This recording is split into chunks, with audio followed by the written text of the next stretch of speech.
Yayasan Lembaga Bantuan Hukum Indonesia mengkritik pemberian gelar pahlawan nasional bagi mantan Presiden Soeharto.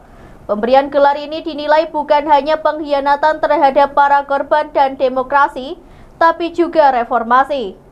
Ya, pemberian gelar pahlawan oleh pemerintahan Prabowo kepada mantan Presiden Soeharto sudah kami prediksi, sudah kami duga bahwa ini akan diberikan dan dipaksakan diberikan.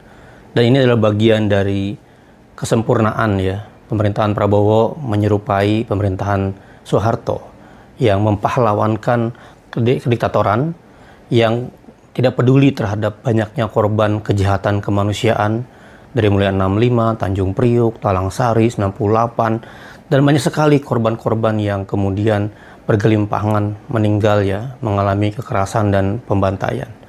Juga tidak peduli terhadap bagaimana Soeharto melakukan korupsi. Pengadilan sudah memutuskan, Mahkamah Agung sudah memutuskan dalam perkara Super Semar keterlibatan korupsi dari pemerintahan Soeharto gitu. Jadi kita melihat ini adalah bagian dari rangkaian utuh bagaimana mengembalikan militerisme, bagaimana memulai pemerintahan secara otoritarian, bagaimana membungkam rakyat ya, bagaimana melakukan kekerasan dalam pembangunan, persis seperti Soeharto. Jadi kita melihat bagaimana pemerintahan Prabowo mempahlawankan penjahat hak asasi manusia, mempahlawankan bapak korupsi, mempahlawankan bapak yang kemudian menyebabkan tidak berkembangnya sistem demokrasi.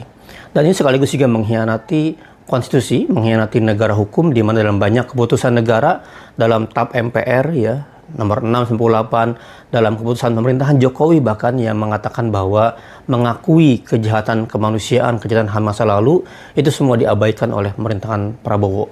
Jadi kita melihat bagaimana pemerintahan Prabowo itu melanggengkan, menjadikan pahlawan menjadi buruk, yang menjadi tidak berharga di mata Indonesia, dan mempermalukan Indonesia di mata dunia, di mana Soeharto kita kenal sebagai penjahat kemanusiaan, diktatorship, otoritarian, babak korupsi, tapi diberikan gelar pahlawan.